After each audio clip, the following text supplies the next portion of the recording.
This week's podcast is sponsored by Tantalise Beauty, specialising in lash and brow treatments, lash products and lash training.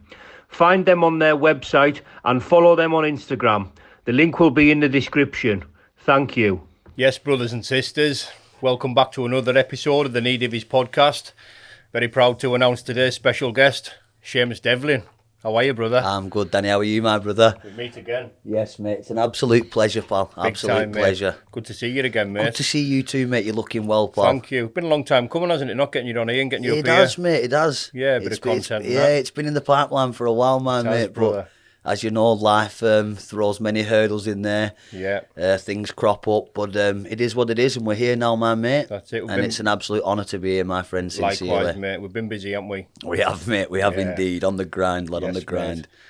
Well, I've met you in person before. Pleasure, I'm coming to your home down Padiham. Met your missus and a group of your friends and that. It was good. I remember coming in, you had a bit of the BKB on the pay-per-view and that. Yeah, that's correct, good mate. Night, Not long after that fight in November and that, about that time-ish, wasn't it? It was December-ish, I think it was. Yeah, that's right, mate. Yeah. Yeah, well, I want to start, I'm interested in your story, mate, and like I say, we'll get into your pro fighting and that before long. But I just want you to, just take the floor for a bit, mate, and just run us through your upbringing, how things were, and tell us about how you got into boxing and that, how schooling was, mate, Yeah. Where you go, brother? I was born in Burnley General Hospital, as you can probably tell with the thick Lancashirian accent. Yes, mate. But yeah, Burnley General Hospital. I was raised in Burnley, moved to Padiham, which is a little town. It's like a little village just outside, a few miles outside of Burnley. Raised by God-fearing parents, Irish Republican father, God rest him. My mother, Jill, 6 siblings, but there was only 4 of us in the immediate household. It was a nice upbringing, mate. Very calm, placid upbringing. In school, I was a quiet kid. There was no bother from me. Very, very quiet kid. Always been an articulate lad. But I think that's what it was that drove me into fighting later on down the line. You see, it's like that me, myself, and Irene syndrome. I had a Hank card in somewhere in me. And I think for all from my childhood, I was very passive, and there was no conflict for me. And I think that over the years, it can set off a bit of a mental torture in your head, especially when you're one of them people that walks away from trouble, very passive, as I say. So I think that sets off a little mental torture in your head. And as I got older, I always wanted to. I felt a bit inadequate. I always knew I could look after myself, but I always felt a little bit inadequate. And I think that's where it all started. And obviously, when my dad passing, I've skipped a little bit here, mate. We'll go back. When my dad passing, when I was 23, the foot was just took clean off the brakes then. Any little half step I had, any little hesitations, it all went, mate. But yeah, to go back to my childhood, like I say, I was raised with 6 siblings. It was very quiet, mate. Very quiet and placid upbringing. Like I say, God-fearing parents. Never got into any trouble at school. Kept my head down. I was very good in English. I was poor in other subjects. But Padiham, as you'll know yourself from coming to Burnley, it's Padiham, well, a very old school, small town. It was known for the cotton industry and Jim Bowen. I think that's good working class people. Yeah, mate. Good working class people. But just a normal, placid upbringing, mate. Like I said, I was a very quiet kid, so I didn't get into. My trouble came in my teen years, where I started to spiral out of control. Secondary school and that. Secondary school, like I said, I went to St Augustine's RC High School. That was a very strict Catholic school. The sort of school where before food tech you'd be on your knees praying to the cross, mate. It was that. Yeah. It was really, really strict. So yeah, secondary school, it was pretty uneventful. Got to the 4th year in secondary school, and then we got uprooted and moved to Ireland. Went to the north of Ireland. We moved to a place called Portadown in County Armagh. Rough as toast. Derelict houses. All kids had been making dens in the old derelict houses. It was a very strange, very, very strange existence, mate, over there. They weren't very fond of the English, so we had a bit of a tough time playing out on the streets, me and my little brother and my older brother. As soon as they'd hear the accent, they'd be latched onto you. Yeah. We had our car stolen many times, got chased quite a few times, so it was an experience to say the least. But yeah, we moved to Portadown, I think I was 14. And then after 6 months in Portadown, we moved over to County Down, Newcastle by the coast, which is a beautiful place, mate. Absolutely beautiful. Right next to the mountains of Mourne. Sectarianism does not exist there. People go there to reside and chill and get away from all the troubles. Yeah. The Catholic and Protestant argument, everyone knows, it's well documented. So yeah, we moved there. We were there for about, I think it might have been 13, 14 months, something like that. And then we came back to sunny Padiham because we missed it too much, mate. It's one of them I said earlier to you before we come live. You can take Padiham. Yeah. You can take the boy out of Padiham, you can't take Padiham out of the boy. Yes, and we missed it sincerely, mate. So we came back. Yeah. Yes, mate. What about work, mate? When do you start working? I did a lot of labouring jobs in my Yeah. teens. It was a lot of cash in hand stuff. Like I said, drugs became a massive part of my life at that stage. So I was in and out of jobs, in and out of work, menial jobs mostly. Wasn't really chasing anything, didn't have much ambition. But I did a lot of jobs, mate, factory jobs, worked at Boohoo, worked on many yards, construction yards, and I just was never happy, mate. Yeah. I knew back then, looking back, hindsight's a very powerful tool, and I knew looking back that there was something missing, but I didn't quite know what it was. I was still lost. I was still on a journey of self-discovery. So yeah, I was still very lost, and as I say, countless nights of and weekends of taking drugs, and I kind of spiraled out of control. But yeah, I did many menial jobs, mate, many jobs, but I was never happy, never content. Doing the night shifts, I was always depressed, aimless, basically, mate, aimless, and just knowing there was something missing. You clock all them hours up that you're doing in them factories. You clock all the hours up daily, then weekly, then monthly, and you count all them hours up accumulative. It's a lot of time to spend, especially in them night shifts, graveyard shifts, not adequate lighting. You sat there doing a job you don't really want to do. It's mind-numbing. You've got 12-hour shifts.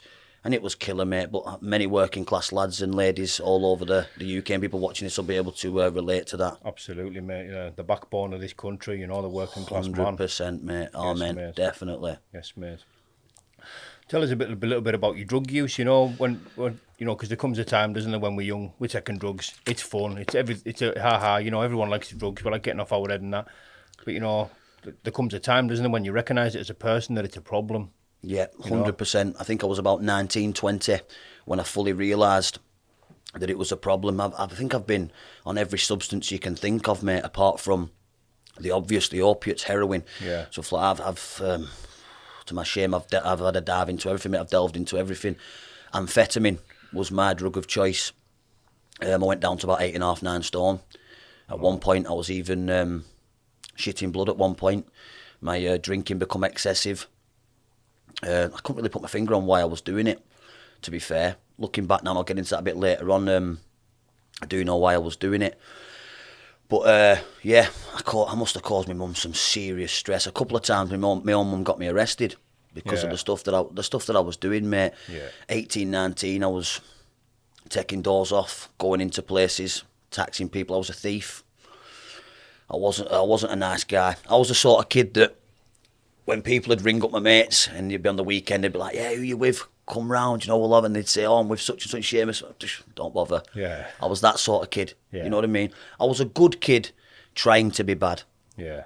I wasn't a bad kid. But my drug taking got excessive. We're talking cocktails at the weekend of pills, amphetamine, cocaine, drink, all these things mixed. Stupid 2-3 day benders. Yeah. That, to be honest, I'm lucky I've come out of. There was a couple of people, God rest them, that are no longer here with us. Far too many. From those days, mate, that the bubble, I don't know if you remember that, coming on the scene, that drug bubble, can't remember what the chemical components were of that thing, but it was nasty, and that took a few lives. But that was big on the scene in Padiham. Yeah, my drug intake spiraled out of control, mate, and it's like someone once said to me, "Don't remember the Friday and Saturday nights, remember the Sunday and Monday mornings." Yeah. And that resonated with me, that. Yeah. Remember that, especially as you get older, that depression will creep in. Yeah. Because your mind hasn't fully developed at 18, 19, and you're ploughing it with all sorts of mind-altering substances, and you're putting yourself in situations that are not normal, they're not healthy.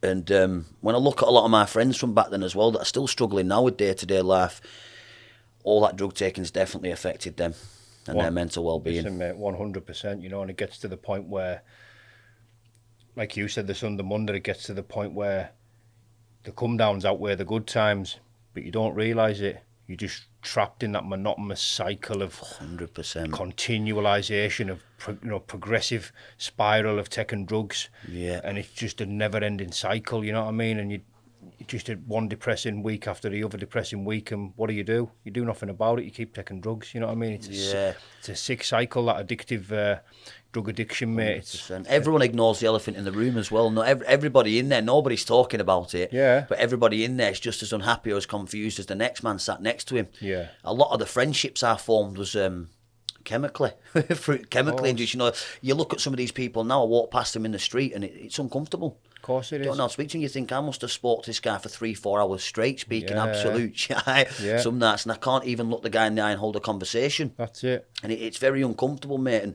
as I say, a lot of the friendships are formed through that. Of course they are. Through those chemicals. It's not genuine. It's not real. And I implore anybody now, any young people out there now that are in that sort of cycle, get out now and fast, because it will affect your mental well-being later on down the line. I can 100%. assure you of that. Good advice, mate. Brilliant advice. You know, mate, I can relate to that. I identify to that a lot. I've got some good friends. I've got some good lifelong friends, but I seem to be in that circle of like an enormity of people all taking drugs. And at the time, you don't realise. See, now, when looking back, the only thing that me and the majority of them people had in common was taking drugs.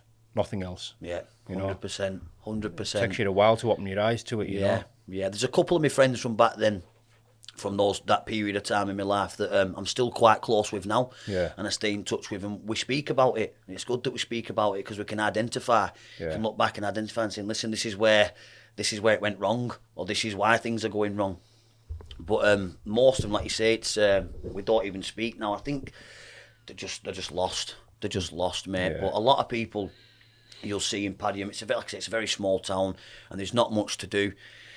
And a lot of people are still in that rut now, and it's crazy, mate. Sometimes I'll go on an early morning run, and you'll be coming past a little local Offie or Tesco, and you'll see them coming out with a crate of beer or something, you know what I mean? And they're off the nut, and you just think, oh, mate, I left that behind 10, 15 years ago, and you're still going down that toilet. Yeah. You know what I mean? You want to give them a hug, mate. You know what I mean? You want to tell them everything's going to be okay.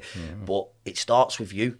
If you don't have a genuine desire to come away from those substances and to sort yourself out, it's not going to happen. No. Nobody can pull you out of that circle. Yeah. Nobody. Brilliant, mate. Bingo.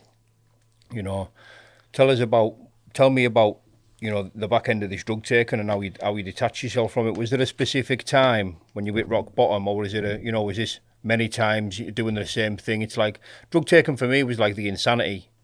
The insanity of it was, I knew how bad it was making me feel, but yeah, I wouldn't stop. Back. You know, and that was insanity by its definition. You know, repeating the same things, expecting different results. Mate, bingo, and it went on for 10, 15 years.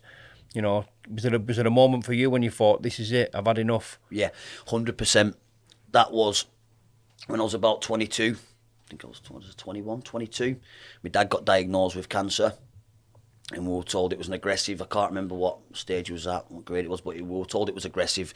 He wasn't going to live a year, that's what we were told, but he shattered that anyway. He went well past the year. Yeah.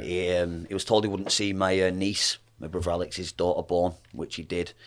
So I was happy about that. But yeah, he got diagnosed with cancer, and that shook me, mate. That was it then. I just thought, right, I've got to sort myself out, because there was one day, I'll never forget this day, never. He come walking into the house. He used to drive himself to his own chemotherapy and everything. He was an absolute warrior, mate. I know everyone says that about their father, you know, everyone's going to think that it was 1 in a million, but he was 1 in 10 million, mate. It really was. The funeral showed that. You couldn't move, mate. Yeah. The whole street leading down Cemetery Road, you just couldn't move. You couldn't get into the church. He was well respected. But when he was diagnosed, that's where everything changed for me. And he come into the house one day, and he had his little walking stick on him, and he used to wear this. It was like a mustard coloured jacket, and his jeans, and he had his cane, and he come in and he walked past me, and he didn't say a word to me. Didn't say nothing. I was sat on the settee, stoned out my head, doing nothing. And I can't remember what I was watching now for the life in me, because that wasn't what my brain took in. That wasn't the important part. He walked past and he stopped. He stopped at the kitchen door. I'll never forget it. I'll say it's to the right of me. He stopped at the kitchen door, and he turned round ever so slowly, and he looked round me and he sighed, took a really big, deep breath. And he sighed, and I said, "What's up, Dad?" And he said, "Make me proud, son." I could tell him, "Sorry, mate, I get a little bit." Yeah, good. Yeah, he said, "Make me proud, son." And, because, give me a second there, mate. Yes, bro. Take your time, mate. Powerful stuff, that, mate. Yeah. Because when he was alive, I didn't achieve anything in my life. And I think my dad always knew there's a bit more to this kid. Do you know what I mean? There's a bit more to it. Because people would tell me, they used to talk about me in the pub, "Oh, my lad this, my lad that." So for him to have been saying things like that, and I'll say it bluntly, I was a bum. I was doing nothing with myself. And the look on his face, mate, when he turned round and said that to me, the look on his face haunts me. Yeah. Haunts me to this day. And I think that was one of the catalysts as well. Something my brother said to me, Alex, big shout out to my brother, we're close, we're like that. Alex said to me, it's one thing to disgrace somebody when they're alive, but to disgrace them in death is another. Yeah. And that just stuck in my head. Yeah. And that's why when he passed, I thought, nah, I'm not fucking having this. I'm going for it, I'm going to show you. That's why I always fly the tricolours. That's why I come out to Paddy on the landfill. Yeah. And that's why I fight in his memory, mate, because it meant a lot to me. And that day just stuck in my head. Stuck in me. The look on his face, mate, like disgust. And it's never ever left me that. Make me proud, son. And he looked at me and he just looked so tired and fed up, mate.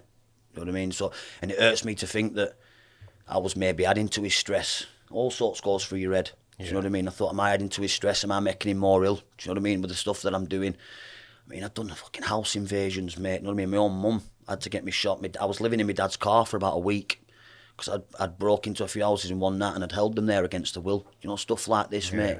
My dad's going to the pub the next day and he's hearing the stuff I've been doing. Do you know what I mean? So it must have been making him absolutely sick to the stomach. But yeah, when he got diagnosed, well, that's what the breaking point. Yeah. And I thought, no more, mate. I'm not having this. Yeah. So I stopped it all, mate. Did you knock it all on the head like that? All of it on the head like that. But then, shortly after that, obviously, I can't remember if it was 2 years he made after being diagnosed. And it was at number 9. I think it was number 9 Lancaster Drive. We lived on 5 different locations on Lancaster Drive. We've dotted about, but we moved from 114 to number 9. And he stayed in the front room that eventually became my bedroom. He died in that room. I swear, Danny, I could smell him in there. I could feel him in there at night to me. I could smell him. I could feel him. And he died in that room. One of the things that still bothers me to this day, I went downstairs and he was in there. I opened the door and I could see him taking his last breaths. I could see he was struggling for oxygen. And instead of, I didn't get to say goodbye, I bottled it. And I left. Just 1 second. No, mate, you're all right. Take your time, brother. Powerful stuff, this, bro. And I bottled it and I left. And when I got to my mate's house, I didn't say a word. I said nothing. And I knew. The moment that he passed, I knew. I could feel it. And I looked at my mate, Paul Barris, he's called, looked at my mate and I said, he's gone. And he went, Seamus, what do you mean, mate? He went, don't be saying that to me. I could feel it, mate. All my hair stood up on me. I got a chill. And I said, he's gone. Within 10, 20 seconds, Danny, my phone rang. It was my mother. I answered the phone. I just answered it. I went, he's gone, Annie. She went, yeah, he's gone. I knew the moment he passed. And that's haunted me, mate. I should have sat with him. When he took his last breaths. And yeah, it haunts me, mate, but that's life. But yeah, I think that's one of the things that set off like a mental torture. And your physical and your mental pain is linked to the same receptor. I've never been physically abused. I've hardly any street fights. It's what people can't really put the finger on with me. When I used to go to the gym bare knuckle, people say, oh, you're a traveller, you're from a No. You're from a broken home? No. Has there got to be something like that wrong with me before I can delve into this game? But I think it's because it tortured me, and that your physical and your mental pain are linked to the same receptor. So when you go through mental anguish, mental pain, it toughens you, it hardens you. And I truly believe that's where a lot of I'm durable anyway. I think I've got good bone density. There's something behind my durability, but I think that helps because when it's getting hard in that ring, it's getting tough. I just think about him, and it becomes easy, mate. And here we are, Fight 34 coming this weekend. History books is awaiting me, my friend. But yes, bro. yeah, sorry, mate, it's always a touchy subject with my dad, mate. I had to hold it together there, mate. Don't worry about it, mate. Listen, I can relate. You know what I mean? I can identify with that. You know, and those feelings, big time, mate. More than you can appreciate, mate. We'll have a little chat about it after this. Yes, mate. But yeah, tell me about the boxing, mate. Tell me how this got started. I know and I'm aware, because when me and you first got chatting a couple of years back now. Yeah, it was. Yeah, that's correct. You know, I remember seeing you in some unlicensed and some bare knuckle and that. You know, this was kind of long before you considered going pro. So tell me about that, mate. What happened? What made you have your first fight? Some event or something, mate? Come on, talk me through that. Yeah, I was homeless once. This is what I was going to get to after my dad had passed, because I'd stopped all the drugs when my dad was diagnosed. Yeah. Once he passed, I went a little bit wayward again. I found myself in people's houses that I wouldn't usually be mingling with, so to speak. They didn't come back. Drugs didn't come back on my doorstep like that. I went looking for them, and it was slowly I started escalating back towards big drug use again. 26. I was 26 years of age, yeah, and I managed to get my own house. My mum got remarried. I got my own house. I moved my brother in, got a job, held a job down. I was getting on the right path, and then cocaine, devil's dandruff. Mm-hmm. Started off with a few sniffs at the weekend with my mate. Before you know it, I was getting apes to myself, going home. So my mates weren't even around, mate. I wasn't even doing it on a social level anymore. It was becoming a serious problem. Serious problem. So yeah, at 26, I fell bad to drug addiction again, which I didn't think I would do. After my dad being diagnosed, I thought that'd be the end of that. But I fell back into drug taking. At 26, I was living in a place called Graham Street, and I had about, I think it was a quarter to myself in one night. Now, anyone who knows about the measurements knows that's a considerable amount. It certainly is. My nose was pissing with blood. I couldn't breathe properly. I was losing my house. I was behind on the rent. I'd lost my job. I'd lost my missus at the time. Everything was going wrong.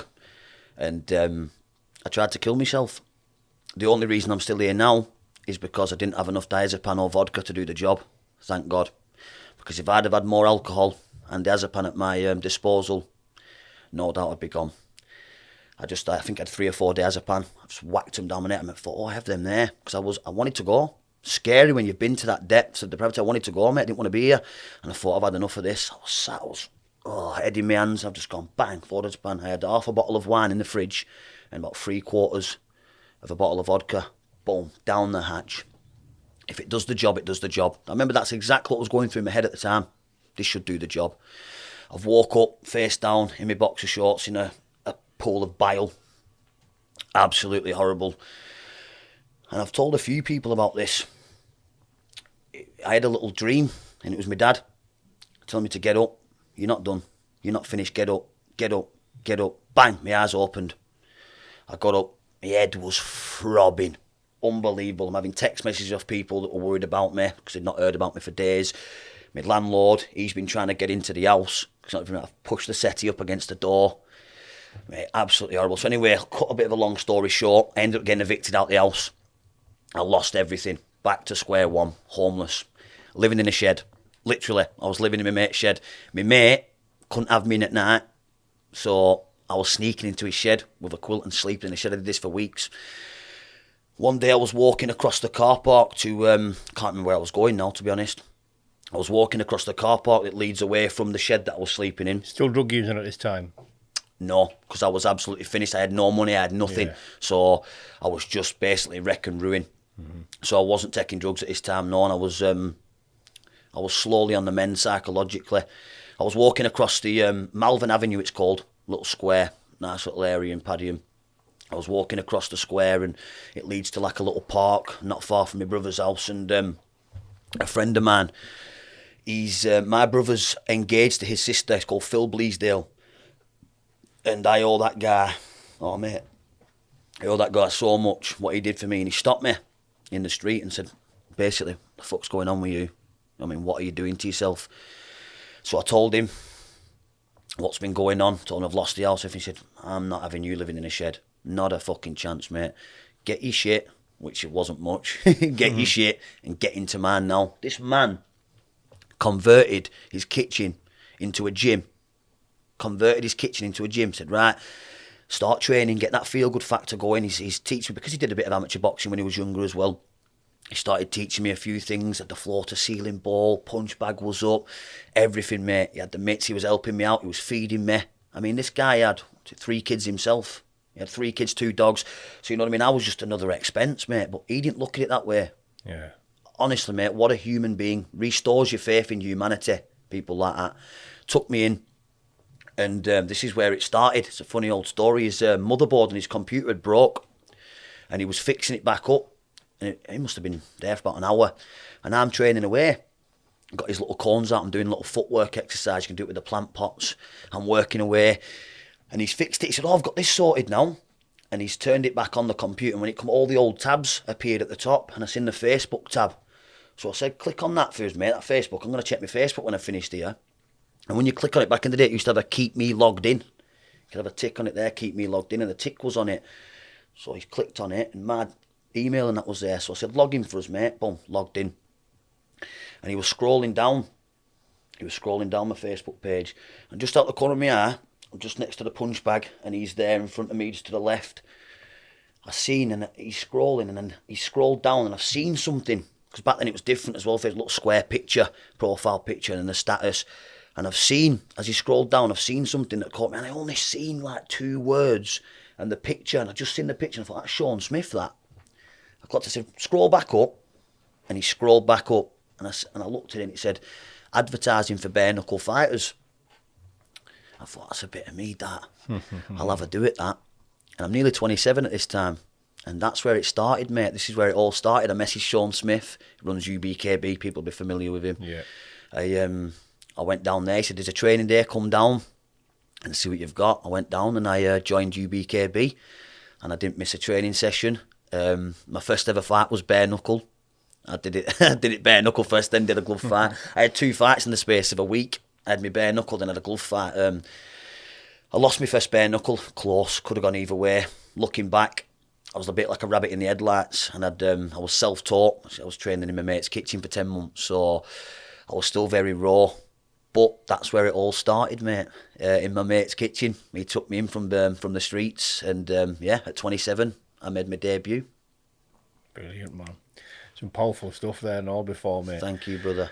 Tell me about your bare knuckle and unlicensed fights, you know, because I remember watching you. There's a number of them, there's a number of them on YouTube. You know, I remember watching a number of them, and your performances were up and down.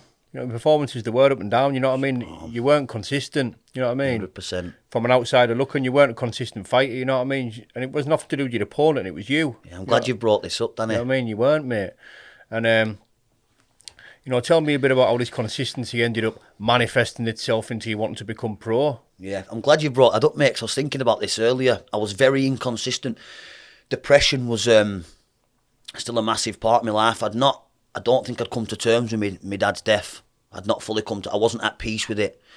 So depression had crept back into my life. So I wasn't using drugs. I'd had a few relapses, I had a few relapses during my bare knuckle and unlicensed career. But it was drink and smoking weed. That's what I started finding myself doing, those things in between fights. I fell out of love with the sport. I'll not elaborate on some of the reasons why. A lot of people in the sport, in the bare knuckle world, there was a lot of things that were going on. Promoters, the way shows were being run. And I fell out of love with it, mate. And I was turning up to fights, because once I give you my word and say I'm going to fight, it could be 8 weeks out, could be 9 weeks out, I'm turning up. No matter what's happened in between that time, I'm turning up. And a lot of the time, in that period of time, from the moment I'd agreed to fight to the point I'd actually fought, a lot had gone on, and I wasn't in the right headspace. I was depressed, drinking, smoking a lot of weed, but I'll always turn up. No matter how I'm feeling inside, I'll always turn up. And that's why if you look at a lot of my fights, they're there for everyone to see. Yeah. I can't erase them. They're there, but I can't watch most of them, mate. Yeah. I can't watch them. Because, like I said, they're very inconsistent. Very inconsistent. You can see I look like a different fighter from one fight to the next. Yeah. I also had a bad right hand injury for about a year. So if you look at, there'll be a few fights you go on there and you watch where I'm not letting my backhand go at all. Now, I shouldn't have been in them fights. I should have just stuck to myself. They're not right. It's not the right time. Get out of it. But too stubborn, stupidity sometimes, mate. Yeah. And I'd just get in the ring and I'd fight. But I'm glad you brought that up, mate, because it is there. You can see it. Yeah. It's very evident in them performances. Yeah. And this is why I made a promise to myself with the professional game. Never again. 100% all in or nothing. Yeah. All in or nothing. And the structure's a lot different to the pro game. The structure in the pro game's a lot different. And it's a bit easier for me to stay on course because we have a team, I have a manager, I have a coach. So there's someone overseeing me. So it's a little bit, if I do have any of them little moments or a little blip, which I don't, yeah, that's the one, mate. You know, and Curtis is absolutely mint, mate. I couldn't have asked for a better manager or coach. Curtis Gargano, got to give a shout out to the main man. He's something else. He was called the Great Entertainer when he was boxing. Watch one or two of his interviews, mate. Seems a character. Oh, mate, he is. He's next level. What people don't realise with Curtis as well is how integral he is to the game. He brings us journeymen through. Us journeymen, if it wasn't for us, there'd be no boxing. Yeah, 100%. You see these nice little padded records that some of these boys have. They've had a diet of journeymen. Yeah. And that's why some of them get a shock when they get in with a live opponent. But Curtis brings a lot of us journeymen through and he teaches us the integral part of it, which is utilising your space in the ring. The jab, that's a massive integral weapon. Slow the prospect down, hold, spoil. You learn these things. He teaches them, he gets them ingrained, encrypted into your game. Yeah. And he's so massively important for us, mate. I've learnt so much from that man in the last 11, 12 months. It's unreal, mate. It's absolutely unreal. And got to give a massive shout out to him, mate. He was the only person who took me seriously. And he breathed new life into the Cobra, mate. So what a guy he is, mate. What a guy. And he's mint with all lads. He cares, mate. You want to see how he is with journeymen. Unbelievable. He don't look at us as journeymen. Do you know what I mean? We're more than just fighters to him, and I can feel that, and I can hear that, what's coming out of his mouth. I can see it. Yeah. So, I know I'm in the right place. Sometimes the stars align, mate, and the chips just fall where they should, and I believe that's what's happened with me. The last year is the most consistent I've ever been in 6 years of training and fighting. Yeah. And I've had to be, mate, like I say, I got into it at 26, 27, no amateur background whatsoever. So I was behind the 8 ball, mate. I needed to be both straight in, and I've found the right place, mate, 100%. Good stuff, mate. Talk to us about this. You're on the verge of breaking the record, mate. Give me a bit of info on that, please. That's correct, mate. I can proudly say I'm on my 34th fight this weekend. 34 is the record for most fights in a year as a pro. I think Christian Late holds that record, so I'll be matching that this week, which I'll be making my own bit of history. But God willing, I'm looking to beat that. So I could have done 36 in under 12 months by the end of this month. Like I say, God willing, I'll never put all my eggs in one basket. But I think I've made history anyway, regardless of what happens now. Because when my foot steps into that ring, that's fight 34 and I'm in the history books.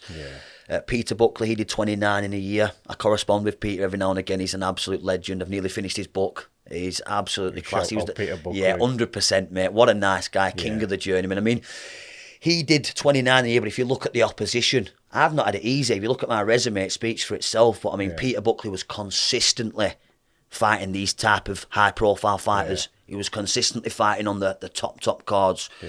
So to even be mentioned in the same breath as these men, it's unbelievable to me, mate. Absolutely unbelievable. But I'm very close. Pardon me. Very close to the record now, brother. Very close. And I'm absolutely buzzing, mate. Absolutely. And I think what's special about it is if you look at a lot of the guys that did these things, or they've done 33 or 30 plus fights, these guys are guys that boxed when they were kids. They've got amateur pedigree. I mean, like I said, I didn't start till I was 27. It's my first year as a pro. I think that's what distinguishes it from the rest, and I think that's what makes it stand out personally. It's not something anyone can do, and if they think they can, I tell them, have a go, lads, have a go. 100%, mate. That level of activity, you know what I mean? It's up there by anybody's standards, you know what I mean? That's a lot of fights to be cramming in a year, mate, you know what I mean? And it's not just a case of, you sell, and from the outsider looking in, it's not just a case of getting in there and doing your rounds. What about all the grind in between, mate? You've got to live this, you know what I mean? It's got to be part of your life. It's got to be that structural part, and the disciplines. It's ingrained in your very being at this stage. 100%. You know what I mean? 100%. If I allow myself to get comfortable, my mind becomes uncomfortable. So the more consistent, it's like sometimes I'll go back after a hard session. I need to sleep. I'll need that little midday nap. I get up, refuel, rehydrate, back out. You've got to be boring. But I think this is where I'm winning, because where a lot of people think, oh, that's monotonous or that's boring or I don't like getting up at 5 in the morning, 6 in the morning running. I love it. Going and sparring in a daunting spar against some new noise coming from another gym. He's got people watching. He's going to come and try and take your soul. Yeah. I love it. Yeah. Doesn't bother me one bit, one part of it. So I think this is where I'm winning, because what other people might look at as a chore, I just excel and I enjoy it. And I look at it as a challenge. And And so I think that's where I'm winning, mate, because I don't look at it as, right, I best get up and do these miles now. It's like, yes, I've got a 5 miler ahead. And I just enjoy it. I think as well with the depression and stuff, the endorphins that it releases, it's my little happy drug, and it's natural, and I've not had to take a substance to reach that feeling of ease and contentment. Yeah. So, yeah, I love it. Every aspect of this game, mate, I love it. Yeah. Yeah, mate, like you say, it's we're on about it a little bit before we come in here. You know, boxers and people who compete in unarmed combat in general. You know, you can't quite put your finger on a lot of it with these people. You know what I mean? They tick differently. You know what I mean? Yeah. What 100%. does it for fighters will not do it for the average man on the street. You know what I mean? 100% agree. They're drawn out. There's something abstract. You know what I mean, going on that you can't put your finger on. You know, and it's not a natural way to behave from a non-fighter. 100%. Having 32 fights in a year, living, training, breathing, sleeping, boxing. Yeah, you know, it is not normal, is it, mate? It isn't normal. It's not. I think I said to you earlier before we got here, Yeah. there's a cog missing Yeah. in the machine, or maybe there's an added cog. Bingo. Maybe, you know what I mean? Depending on your perspective or which way you look at it. But stepping off into a roped off area and taking shots and giving shots for other people's entertainment is definitely not natural. That's it. It's not natural. So there's something going on in our mental makeup. 110%. Everybody's different though. Everybody's different. I know some fighters, like I said, that they don't even like the training aspect of it. I mean, it was at the old Muhammad Ali coined that phrase. I hated every minute of training, but I thought suffer now and be a champion forever. Yeah. But and I always looked at that and thought, well, no, I enjoy it. Yeah. So everyone's different, but definitely something missing to want to do what we do. 100%. 100%. You know, and it's like I say, it's called a noble art for a reason. It is an art. You know what I mean? It is art. You know, and in a fashion. You know, we are artists, and it's like some people can turn their hand to this, or some people can say, make a beautiful tapestry, or a beautiful symphony of music. You know, that does it for them. You know, fighting does it for me. I never feel more alive. 100%. You know, when I'm in there and I know someone's trying to take my chin off, you know what I mean? And there's something primal That's about that's it. the You know word. what I mean? 100%. Casts you right back to something ancestral. There's something that's deeply ingrained in our 100%. There is, mate. You know? 100%. And I think you touched on a good point there, where you say, like, some people might do a nice tapestry. Some people are artistic in many different forms. Yeah. I think that's our honest expression of ourselves. Yeah. It's an honest expression of us. I think it was Robin Black. I love his, I don't know if you've seen Robin Black. He does the, he's an analyst for BKBTM. Oh, I know exactly who you mean. Canadian fella. I know exactly who you mean, yeah. And he said it one time, he said it's an honest expression of oneself, but you have to also learn to ignore basic human instinct and emotion. And that's another thing I've learned. It's like I was on about earlier, the subconscious. Yeah. We all have it. I don't care who you are, because if you didn't have it, you wouldn't be human. You're not made up of the same thing. That little voice, it's all right, I trained hard yesterday, just chill out today, sit on the settee, watch Netflix, get the old what sits out on the penguin biscuits. Bingo, You've got to learn to ignore that basic human emotion. And once you can master that and be able to just go, fuck off, mate, I'm getting out on the road, you're winning. Mate, once you separate yourself from that external support and all the other things that so many people need in life, and we sometimes do need those things, but mate, when you're in there, there's nobody else apart from yourself that is going to help you. It's going to help you. You know what I mean? And that you go right down to the very genome, right down to the very atom, the DNA, the genetical, who you are.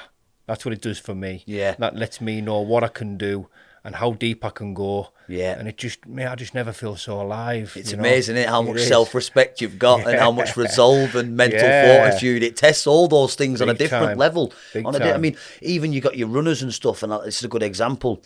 I've sparred and trained specific boxing training with lads that can absolutely dice me, and I'm a good runner. I can do 5 kilometres in 20 minutes flat. I'm a good runner. They can absolutely dust me running. There was one lad, I think it was called Greg, absolutely brilliant runner. Used to get in the ring and spar, knackered after one round. Yeah, very It's different. a different level of endurance, and because it's really different. It's up here. It's mentally exhausting. 100%, Danny. And that reflects in your physicality when you're in there. Do you know what I mean? When your brain's ticking that fast, and you've got 100 different shots, and you've got a game of chess going on, and you're at 1,000,000 miles an hour. Mate, it's draining. Really draining. Yeah. Really draining, mate. It is. Exceptionally so. People don't realise this, mate, but this is the level it requires. Yeah. You know what I mean? You can see guys that can run a 5 kilometre in sub 20, but they can't do 2, 3, 4 rounds. That's it. They're absolutely blowing because there's no one giving you a dig every quarter kilometre.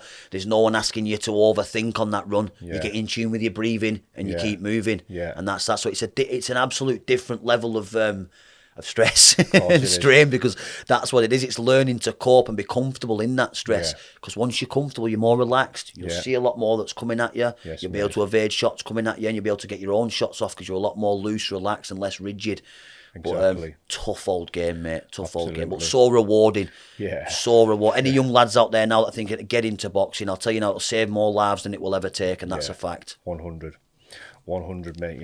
I heard something just the other week there, and it was a reference to how hard boxing was. And anybody that hasn't boxed, or anybody that just likes boxing, fight fans in general, people who haven't boxed, anybody, find yourself a mirror, look into it, assume a boxing position, and put the clock on and time yourself for 3 minutes. Do not move. Look at yourself. Resume boxing position for 3 minutes, and your arms will be tired just holding them up. Yeah, that's what I'm saying. And imagine getting hit in them throughout the contest of several rounds. The lactic acid's building up in your arms. Your head's telling you it's getting hard. It's difficult, mate. It is difficult, mate. But what a rewarding sport, mate. Yeah. Even, I can't slate the unlicensed and the bare knuckle, mate. It's what it gives me my platform. It gives me something to springboard me up. But I'd say to anyone that wants to get into it, go amateur. 100. Go amateur. 100. I've seen the absolute priceless, integral nature of that sport, the amateurs, the grassroots. Yes, and anyone wants to get into boxing, go and get into the amateurs. Mate, for me, amateurs where it's at. And if I was to pick a section of boxing to watch, and I wouldn't like to because I love all combat sports, but if I was to pick one section of, say, boxing that I could only watch forever, it would be amateur boxing. Yeah. The levels of it. Elite, when you see these elite amateurs, amateur boxing, even ABA champions in the championships, mate, you see levels. Different levels. Mate, you see kids in there who are better than 80% of the pros out there. You know what I mean? The levels are just something else, you know what I mean? And and it's the most competitive. 100%. Because you've got to remember, no one's getting wages. These kids are fighting for pride, for club, for coach, for trophy. 100%. You know what I mean? So the sporting aspect precedes the business ethics, because that's what people need to understand with the professional game. Yes, it is a sport, but it's a business more. So I think it was Frank Bruno that famously coined that saying, where he said it's showbiz with blood. Yeah, and it 100% is. Bingo. It's a business. Yeah. It is a business. It is a sport, of course, but it is a business. Yeah, and that's why But I used to go to shows. I think I went to one. 2011. I can't remember when it was. It's that far back. I have to search the memory banks. But I went to one and I wasn't familiar with the business side of it. And it was only to afterwards, when I've turned over and I understand the business side of it, journeyman's role, what they have to do, that I've looked back at that when I went to a couple of live shows and gone, that was a journeyman doing his job. Yeah. But I didn't know that at the time. Yeah. Because they did a good job of playing the pantomime villain, of making it entertaining. Yeah. And if a journeyman's good at his job, Yeah. The guy in the crowd won't know any different. It's just two guys having a fair dust up, and that the winner will be the winner. They're an essential part of boxing. You know what I mean? They're the foundation what all these good lads are built on. You know what I mean? 100%. Simple as that. You know what I mean? They're vital. You know what I mean? And without them, there is no boxing. There is no professional boxing of the standard that we see it in this country without journeymen. 100%. Plain and simple. These lads need that zero to get the old TV deal or to get themselves up there. Of course they do. So that's why they box us. Sometimes they might come up against a journeyman that might be told to take him, to carry him, basically. Mm-hmm. It just depends. There's all sort of different scenarios, but the journeyman is massively integral. But my goal as a journeyman, my main goal, I didn't want to be them journeyman. For my first 6 months, I was surviving. I was getting through. I was surviving, and I always said, no, I'm not having this. I'm a bit. It's not me. This. I want to get in there. And I want to. And the last, I think, 6 to 12 fights or in between, I've been competitive. You know what I mean? I've been competitive, I've been testing, I've been winning rounds in all my fights. I even managed to get a win this year. I didn't want to be them journeymen who come, tuck up, get through, take my pay packet, fuck off. I want to be entertaining. I want to be them journeymen, the crowd see me, they go in for a good in here. Yeah. You know what I mean? I want to keep them honest, be entertaining, win rounds, win the odd fight, upset the odds. But yeah, that's my main goal. I don't want them journeymen who just turn up, get his pay packet and leave. That's not me. Yeah, I want to be entertaining. Like my manager and coach, the great entertainer. Yeah. With his Arlie shuffle. I don't know if you've ever seen Curtis's Arlie shuffle. I haven't, mate. I've seen one or two of his interviews though. I can't get it down to a T like him, mate. His Arlie shuffle, he's just it's sexy, mate. It really is. It's just class. He earned that nickname, the great entertainer. Yeah. And I say his father was an absolute legend. I've heard. I never had the pleasure of meeting the man, but I've heard nothing but good things about him. He fought Nazim Hamed back in the day. Did Des Gargano, Curtis's father, and I'm in good hands. I'm in good hands. But yeah, as a journeyman, mate, I want to be entertaining. Bottom line, 100%. Excuse me. So tell me about a number. Do you have a number, or do you have a year, or do you have, maybe a sign that your body will give you when you know it's time to, when you know you've had enough? Is there a goal you're going for? Yeah, I want 100 and out. That's what I wanted, but I can do it working out at this ratio, at the way I'm going. I can do it in 3 years, which is unheard of. It's unprecedented. Wow. Now, as I say, I always say God willing, because who knows what's around the corner. I turned 34 this month, mate. You know what I mean? So fighters can age overnight. Yes, we've seen it, man. They can age overnight, and who knows what's around that corner. So that's why I never say I'm definitely going to make it. Yeah. Because if I was young, I probably would say that. But I can't say that. I can't put all my eggs in one basket. But I think that my body will let me know. Yeah. Don't think my head will ever let me know. Yeah. I think it'll be my body that'll start to shut down. Mm-hmm. And it can happen, mate. I've spoke to many journeymen that when they got to the mid-30s, stuff started getting tough. Rapidly as well. Started getting difficult. Yeah. Absolutely, mate. Absolutely. Your body tells you. Like we're on about it before, that delay now, what we get. The delay where I get, mate, I recognise it. I feel it in the gym. I feel old sometimes in the gym. You know what I mean? I'm still fit. I've still got rounds in the bank. I can still move. I can still mix it with these lads, but I feel old. You know what I mean? Yeah. I feel old. It's not just getting out of there, going home. It's in there. It's that instinctive pulling the trigger. Man, I always find myself half a second behind. You know what I mean? Yeah, we spoke about this before on the phone as well, haven't we? We spoke about it a few times. Mate, fucker. All you lads now that are out there in your 20s, enjoy your 20s, boys, because believe me, when you hit your 30s, you'll be able to relate to what we're saying here. It's not done on a reflex things, because there's a lot more thought. So as we get older, I think we get a lot more wise, so we can old man a lot of these young lads. But if you want to, so you have to adapt and then fight a certain style to then what fits that scenario. Because if you're trying to catch them point for point and speed for speed, you'll find yourself, as you say, a split second behind. It's difficult as you get to your mid-30s. But I think I'm lucky in regards to the fact that I didn't have any wear and tear from a lot of these lads that had the amateurs and younger. They must have had a lot of wear and tear going into the pros. High mileage bodies. I'm a fresh 34.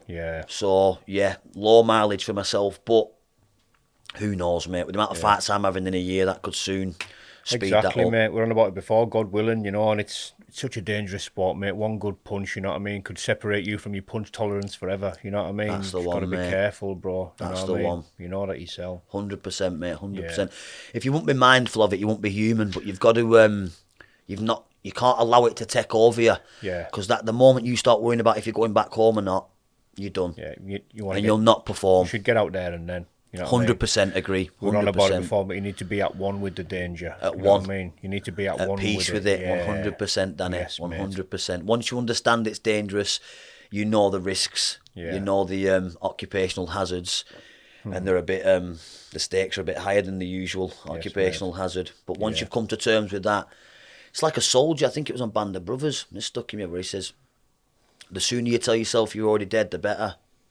And I thought, that's good, because if you're worrying about death, you won't be doing your job efficiently. If you tell yourself, well, probably going to go here, we'll get my job done, you'll act accordingly. Of course you will. And it's the same from us, just get in there. It always stuck in my head, that, Danny, and I thought, you know what, that's a mint little saying that. The sooner you tell yourself you're already dead, the better a soldier you'll be. That's it. And I find similar comfort in the boxing game, and that if it's going to be, it's going to be. Yeah. But like I say, 34 fights or 36 in a year, you're maximising that risk of something happening. But someone's looking down on me. I truly believe that, mate. Yeah, mate. Likewise. Big believer in that, mate. Big 100%. believer. There's something up there steering this ship, Danny. There's a power at work greater than ourselves. 100%. One that I don't think we'll ever be able to comprehend.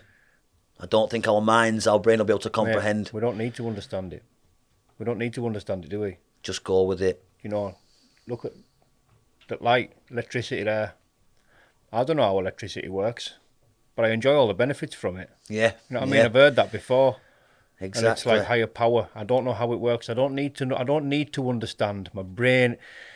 If higher power could be understood by my small, brain, Be a higher power, it wouldn't be worth worshipping. Exactly. Do you know what I'm saying? We don't need to understand it. Yeah. We just get the benefits from it. Yeah. It takes me back to something else that I heard, that it's better to spend. It's better to be a part of the mystery than trying to spend your whole life figuring it out. 100%. And I thought that's a cracker. Because I used to be an overthinker. I used to sit and I'd go jumping down many rabbit holes, and for what? Yeah. You go down rabbit holes, there's not much there but darkness, mate. So just go with it. Choose your brain up, mate. And you see, even with a lot of stuff, you get consumed with information because there's enough information out there to sink the Titanic on any topic. It's not important, mate. You know what I mean? It's not 100%. Important. Just, you don't need to understand the back end and the tail end of everything, especially something as glorified as higher power, mate. Let that be. You know what I mean? Use it to your advantage. Know that it's at work all the time. 100%. And behave that way. Yeah. Yeah? Yeah. Yes, mate. You got a fight on Saturday, mate? I have indeed. Do you want to announce your opponent or out? Can yes, you do that? Mohammed Samir.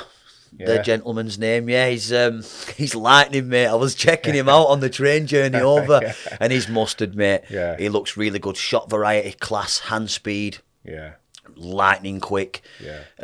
It's in Bedford, about 3.5 hour journey for me. Southern kid, yeah. Yeah. I'm travelling down with assistant coach, Padman, Gary White. Big shout out to Gary White.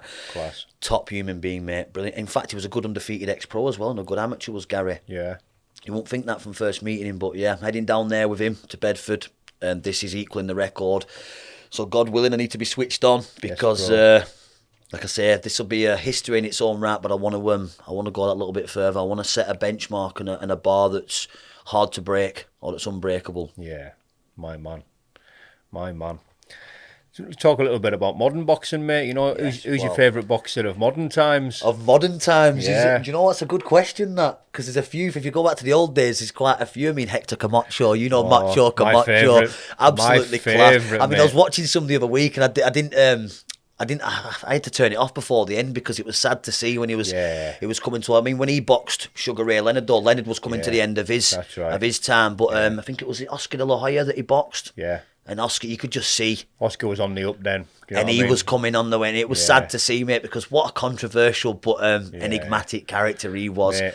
Unbelievable. Muhammad Ali, one of my favourites of all. But modern day, that's a good question. I'm a massive fan of Lomachenko. Yeah. I just think that... Technical genius. I think just to watch him, so like aesthetically pleasing, you watch him and just the way he moves and puts himself in those positions, but it's just how effortless he makes it look. Yeah.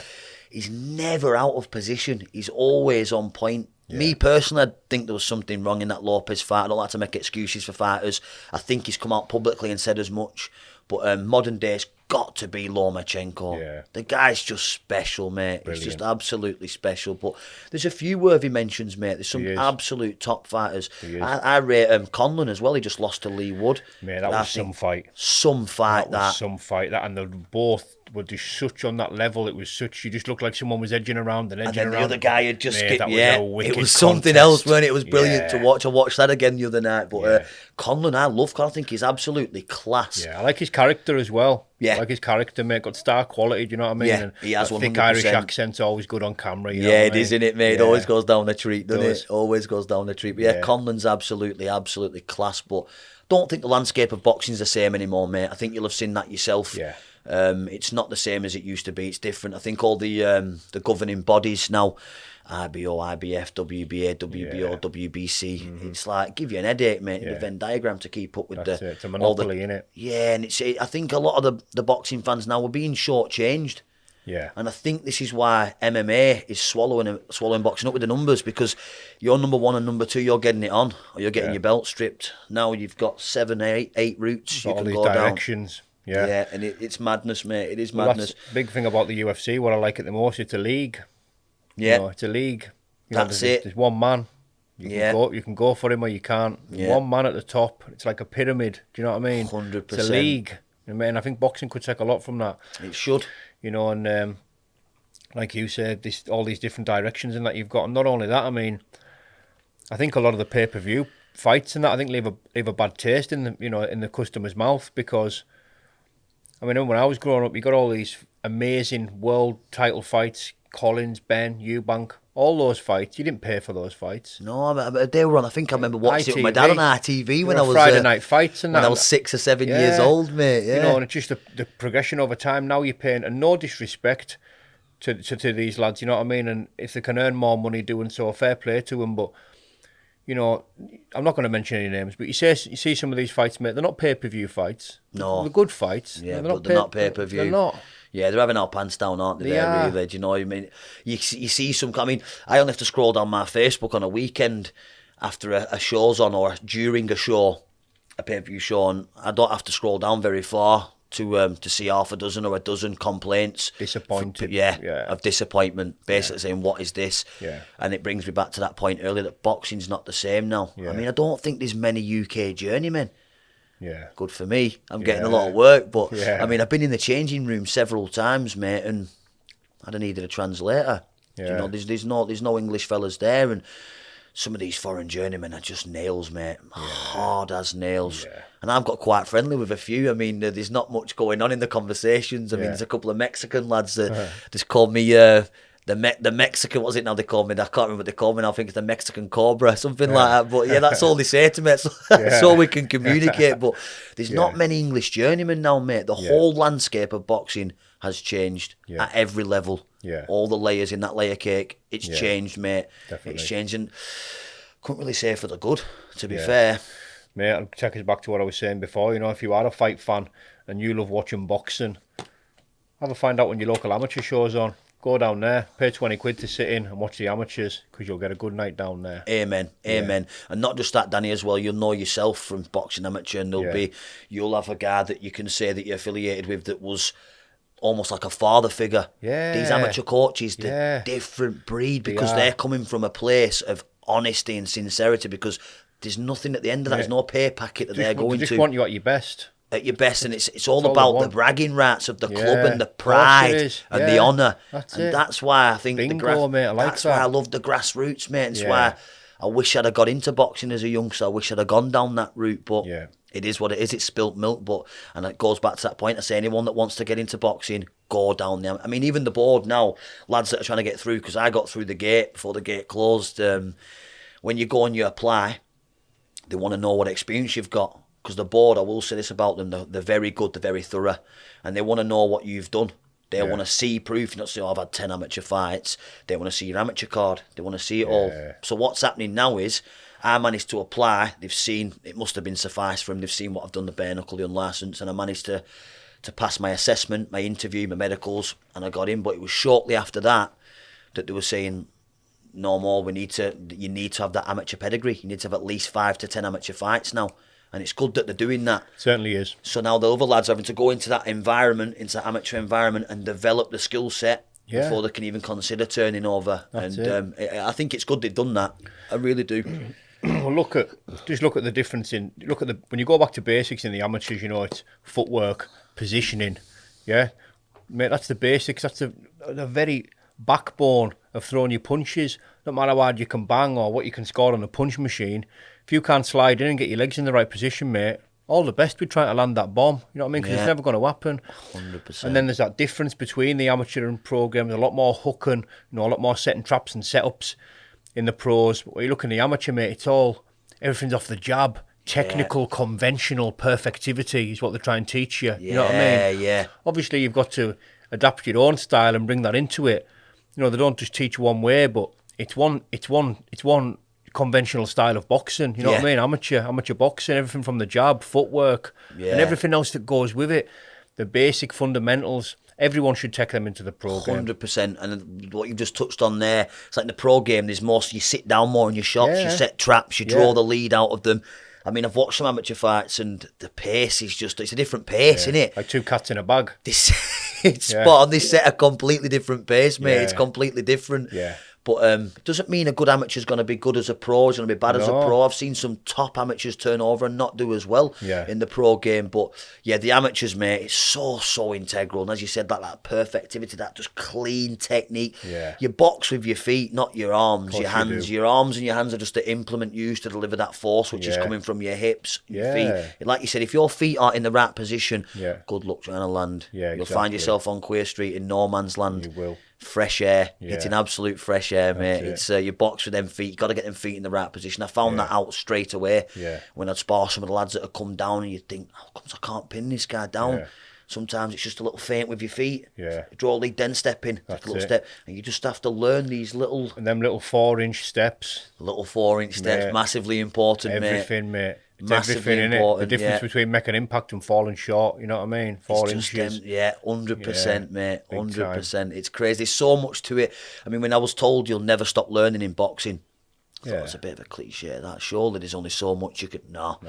You never stop learning about yourself, about the productivity, about the actual boxing itself. The art, as you said earlier, is an art form. Science. Oh, it's 100%. Science, I mean, I can't remember his name now. And a referee in Scotland... And he pulled me. I fought Luca Micheletti 6 rounds up in the Highlands. It was on, what's he called? Gary Cornish. He fought AJ. He's now promoting. Oh, I know exactly who you mean. Gary Cornish. I know exactly who you mean. I was looking at some of AJ's old opponents the other day. Gary Cornish, Scottish fella. Well, he hasn't got the hair now. It's shaved off his right down to the scalp. But I didn't clock him at first because of that. And then when I heard someone say his name, I looked, that's Gary Cornish. But he had a show up there. And I boxed Luca Micheletti for 6 rounds. And the referee pulled me afterwards and said... that's art, that. You're an artist. There's an art to what you do. Yeah. And I thought, that's brilliant. It was good. I think he was a former British and Commonwealth champion. I'm not sure of his name, but he even said that's art, that. Yeah. And I mean, I was getting so much praise from the guys around, and I was like, look, I didn't really land much, so my jab was beautiful, mate. His head were pinging back, but I just couldn't get him with that backhand, that, like I said, that little step that's needed. Yeah. Sometimes you take too big a step, you're walking onto something. But like I say, it is an art form, and to be called an artist off the referee was, it was something else, mate. Mate, you just got to look at the complexity of subtleties. It's, mate, never ending. It's not a spectrum, mate. It's a never ending depth and list of things that could not be explained in 100 hours. You know what I mean? There's so much to it. There's so much to it. So intricate. It is, mate. It's endless. It's endless, innit? You know what I mean? 100%. 100%. You learn that pretty fast when you think, surely once you've boxed it all down, is this? You learn how to jab. You learn how to put your backhand in. You keep your chin tucked in. There's only so much to learn, but no. And it's so abstract. Of course it is. It's unbelievable. I mean, sometimes, because the way my brain works, I want to know it all and I want it now. Yeah, well, we do. Do you know what I mean? I want to know it all. I want it now. But you realise you have to go, come on, slow down. This train's moving, but it's going to move at the pace it moves at, because you can't fast track this game. That's how I learned. You've got to go and wade through shit before you get to a point where you can stand there and you think, buzzing them on the mountain. You realise there's another mountain further up that you've got to now conquer. And you go, how many more mountains? And they're never ending, mate. No, they're not. They're never ending.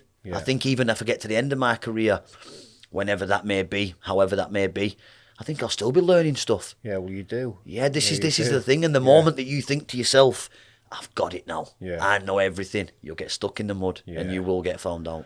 Mate, I'm still learning every day. I'm learning in the gym. I'm learning myself. And I watch a lot of fights on YouTube. I watch a lot of fights from yesteryear. I've still got about half a dozen fights to catch up from recently. But I turn the commentary off. Yeah. When I'm watching fights. Yeah. I turn the commentary off because I like to know him myself. You know what I mean? I text everything away, just strips it right back. And I almost get this little commentary going on in my head. Do you know what I mean?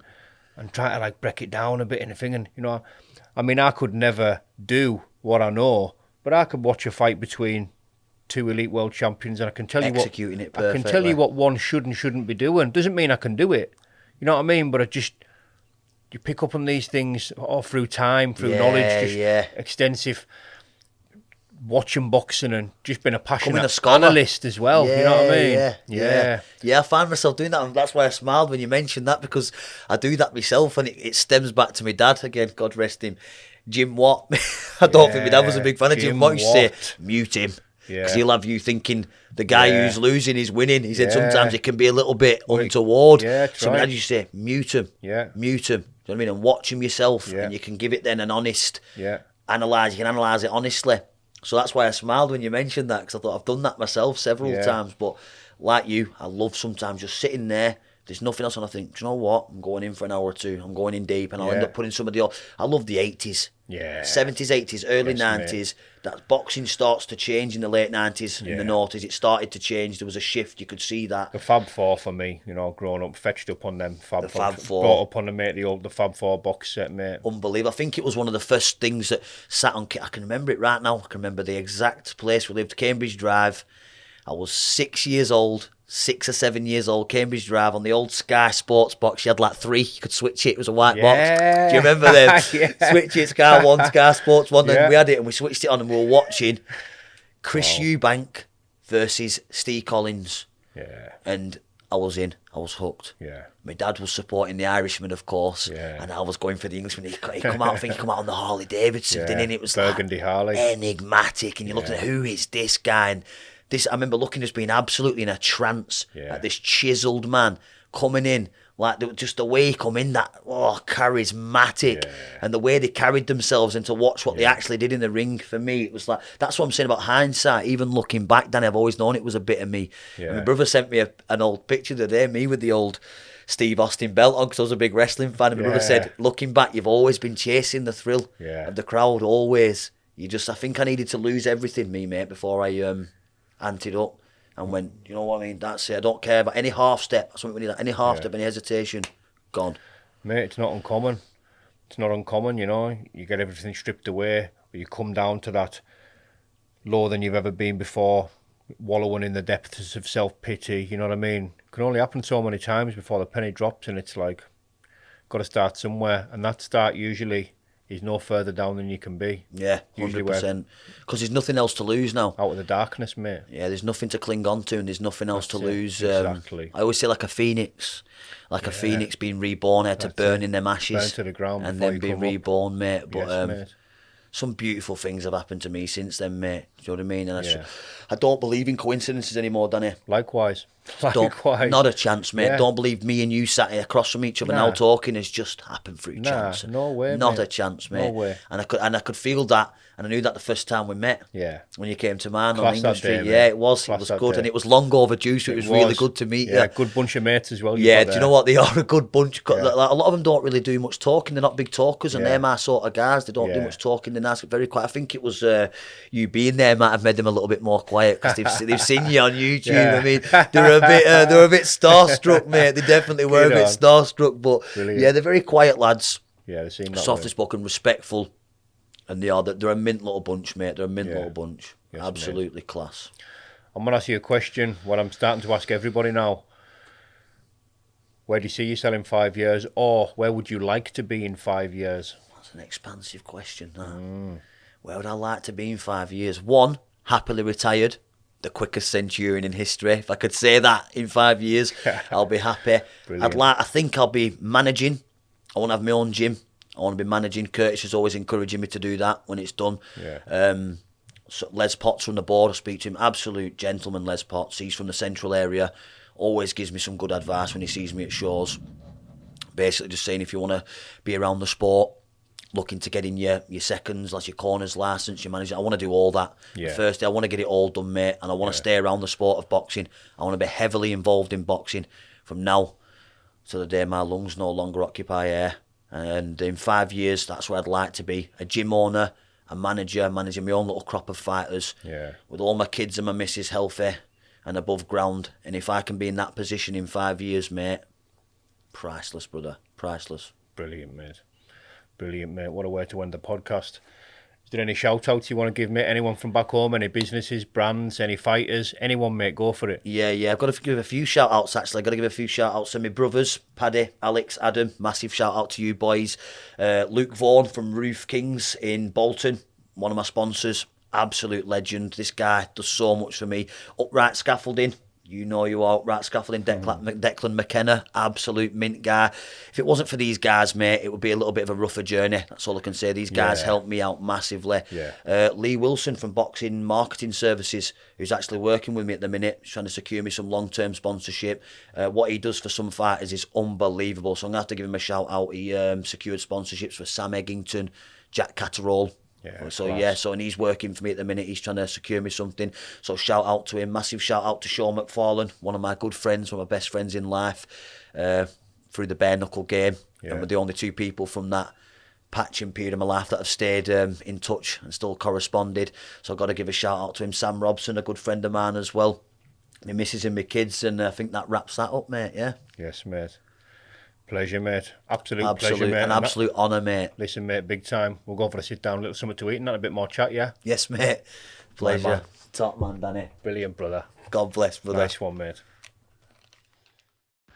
This week's podcast is sponsored by Tantalise Beauty, specialising in lash and brow treatments, lash products and lash training. Find them on their website and follow them on Instagram. The link will be in the description. Thank you.